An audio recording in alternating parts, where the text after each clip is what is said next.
पढ़ेंगे आज लोग संधि। संधि संधि और संधि में बराबर होता है, कैसे नहीं होता? संधि में भी दो आदमी मिलता है कि संधि संधि मिलता है, पता है ना? किसी का बेटा का शादी है, किसी का बेटी का शादी। जब दो लोगों का शादी होता है तो फिर संधि बनता है। यहाँ भी वैसे है, यहाँ देखो यहाँ मान लो ये लड़का है या ये लड़की है, दोनों का शादी हुआ तभी तो संधि बना होगा। इसी प्रकार क्या होगा? संधि।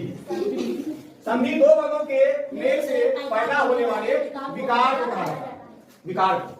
यहाँ पे वर्ण क्या है? यहाँ पे वर्ण है गण, दूसरा वर्ण है। यही दो वर्ण है और इन दो वर्णों को जब हम मिला देते हैं एक साथ तो क्या होता है? ये विकार पैदा होता है। ये क्या पैदा हो गया? ये जो विकार यहाँ दिखा दिया है यही विकार है। क्या है?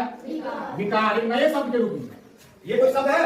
अलग अलग दो शब्द है, दो वर्ण है और इन दोनों को जब मिला देंगे एक नया वर्ण, एक नया शब्द पैदा हो जाता है। इस शब्द को क्या कहते हैं? विकार। और इसी विकार को क्या कहते हैं? संधि। क्या कहते हैं? संधि। एक और इसमें है, जब दो वर्ण आपस में मिलते हैं, क्या होता है? दो वर्ण आपस में मिलते हैं जिसके कारण क्या होता है? विकार पैदा होता है या उत्पन्न होता है। विकार पैदा होता है या फिर उत्पन्न होता है। इसी विकार को क्या कहा जाता है? संधि। क्या कहते हैं? संधि। समझ में आया? संधि और संधि। संधि और संधि बराबर है ना? अब यहाँ हम लोग देख रहे हैं गण, एक अलग वर्ण, ईश एक अलग वर्ण। जब दो वर्णों को मिला दिए तो क्या बना? गणेश। गण जोड़ ईश बराबर गणेश। उसी प्रकार विद्या जोड़ अर्थी। विद्या का मतलब क्या होता है? जो हम ग्रहण करते हैं, पढ़ते हैं, वो विद्या ग्रहण करते हैं। अर्थी का मतलब क्या होता है?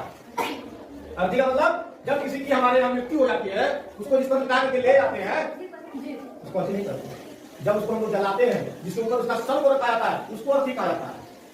समझ में आया? तो विद्या जो अर्थी क्या बन गया? समझ में आया?